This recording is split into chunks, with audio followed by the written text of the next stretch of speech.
German medieval Nuremberg, the marching, seething squash of Adolf Hitler's Nazi Congress comes to an end.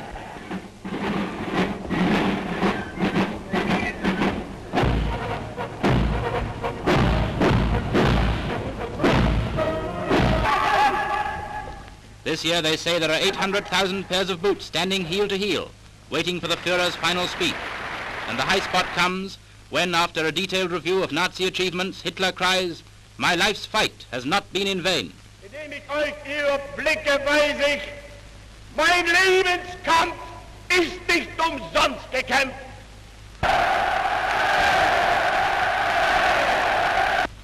Sein Sowjetzeichen soll er vor sich hertragen und wir werden in unserem Zeichen wieder siegen.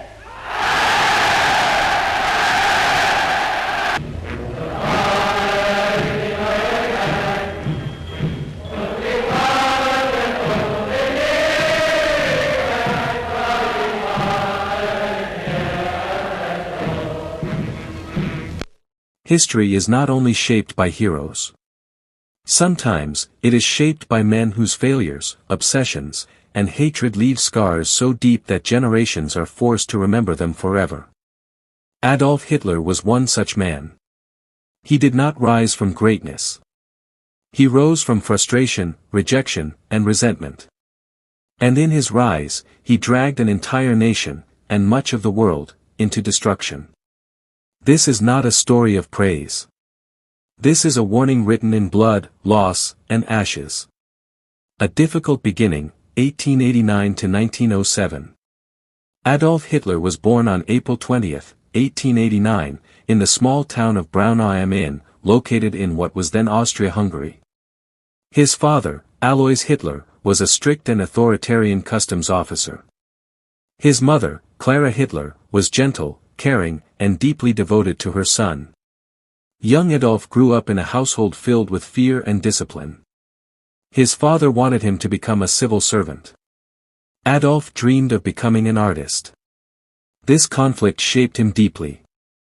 When his father died in 1903, Adolf felt both relief and confusion.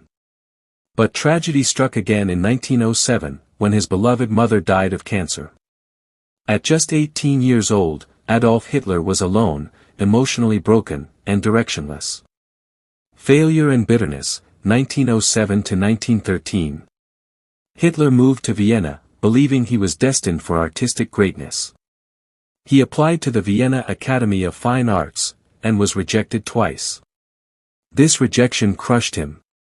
He lived in poverty, sleeping in shelters, selling small paintings to survive. Instead of self-reflection, his failures slowly turned into anger at society. In Vienna, Hitler was exposed to extreme nationalist and racist ideas. He began blaming minorities and political opponents for his struggles. This period planted the seeds of hatred and radical ideology that would later consume him, and millions of others. In 1914, World War I began. Hitler volunteered for the German army and served as a messenger on the Western Front. For the first time in his life, he felt belonging, discipline, and purpose. The war shaped him profoundly. He witnessed death, destruction, and suffering daily. He was wounded twice and temporarily blinded by a gas attack. When Germany surrendered in 1918, Hitler felt betrayed and humiliated. He believed Germany had not lost the war on the battlefield, but had been stabbed in the back. This belief became a cornerstone of his worldview. Politics and Propaganda, 1919 to 1923. After the war, Germany was in chaos, economic collapse, political instability, and national humiliation. Hitler joined a small political group that later became the Nazi Party, NSDAP. He was not a great thinker. But he was a powerful speaker. His speeches were filled with emotional manipulation, national pride, fear and blame, false promises. Crowds listened. Then they followed.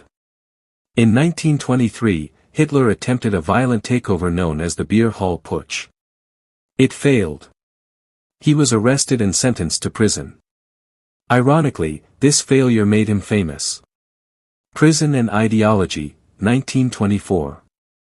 In prison, Hitler wrote Mein Kampf, My Struggle. The book outlined extreme nationalism, racism and anti-Semitism, authoritarian rule, expansion through war.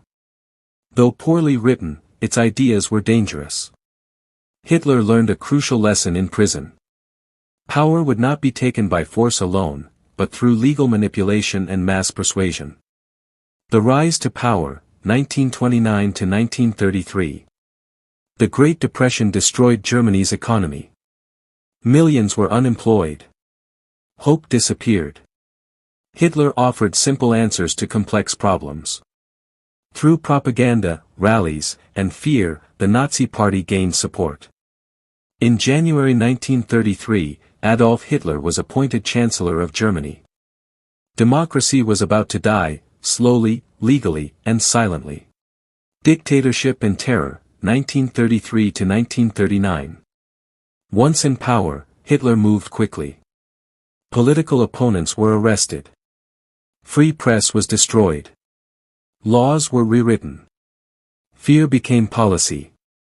He declared himself Führer, the absolute leader. Minorities, especially Jews, were blamed for everything. Discrimination turned into violence. Violence turned into genocide. Germany became a nation driven by obedience, propaganda, and terror. World War II and destruction, 1939 to 1945. In 1939, Hitler invaded Poland. World War II began. At first, Germany advanced rapidly.